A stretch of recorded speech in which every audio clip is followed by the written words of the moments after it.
like Eric. Yes, I feel you would like Eric. Everyone takes to him at once, you know.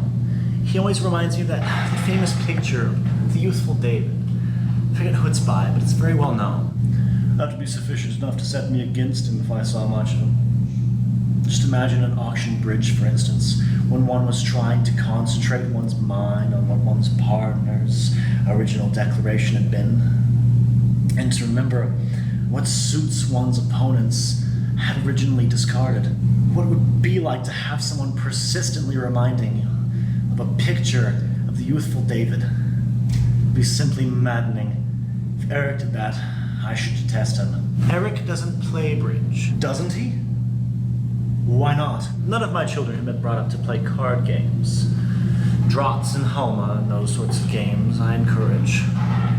Eric is considered quite a wonderful draughts player. You are strewing dreadful risks in the path of your family. A friend of mine who was a prison chaplain once told me that among the worst criminal cases that have come under his notice, men condemned to death or to long periods of penal servitude, there was not a single bridge player. On the other hand, he knew at least 2 expert draughts players among them. I really don't see what my boys have got to do with the criminal classes. They've been most carefully brought up, I can assure you that. That shows that you were nervous as to how they would turn out. Now, my mother never bothered about bringing me up. She just saw to it that I was whacked at decent intervals and was taught the difference between right and wrong. There is some difference, you know, but I've forgotten what it is. Forgotten the difference between right and wrong? Well, you see, I took up natural history and a whole lot of other subjects at the same time. I can't remember everything, can I? I used to know the difference between the Sardinian dormouse and the ordinary kind, whether the wry neck arrives on the shores earlier than the cuckoo or the other way around, and how long the walrus takes in growing to maturity. I dare say you knew all of those sorts of things once, but I bet you've forgotten them. Those things are not important, but proves that they are important. You must have noticed that it's always the important things that one forgets, while the trivial, unnecessary facts of life stick in one's memory. There's my cousin, Editha Chubberley, for instance. I can never forget that her birthday is on the 12th of October. It's a matter of utter indifference to me what day her birthday falls or whether she was born at all.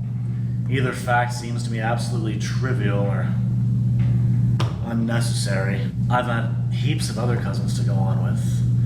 When I'm staying with Hildegard Shrubley, I can never remember the important circumstance whether her first husband got his unenviable reputation on the turf or the stock exchange, and that uncertainty rules that sport and finance are out of the conversation at once.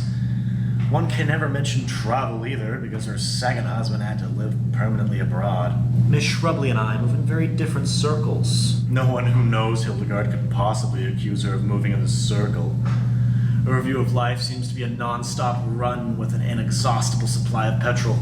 If she can get someone else to pay for the petrol, so much the better. I don't mind confessing to you that she has taught me more than any other woman I can think of. What kind of knowledge? Well, among other things, she's introduced me to at least 4 different ways of cooking lobster. That, of course, wouldn't appeal to you, people who abstain from the pleasures of the card table, never really appreciate the finer possibilities of the dining table. I suppose their powers of enlightened enjoyment get atrophied from disuse. An aunt of mine was very ill after eating a lobster. I dare say if we knew more of her history, we should find out that she'd been ill long before eating the lobster. Aren't you concealing the fact that she'd had measles and influenza and nervous headache and hysteria and a whole slew of other things that ants do have long before she ate the lobster? Ants that have never known a day's illness are very rare. In fact, I don't personally know of any. Of course, if she ate it as a child of 2 weeks old, it might have been her first illness and her last. But if that was the case, I think you should have said so. I must be going. I so have enjoyed our little talk about Eric. I quite look forward to meeting him someday. I'll see to it that you never shall.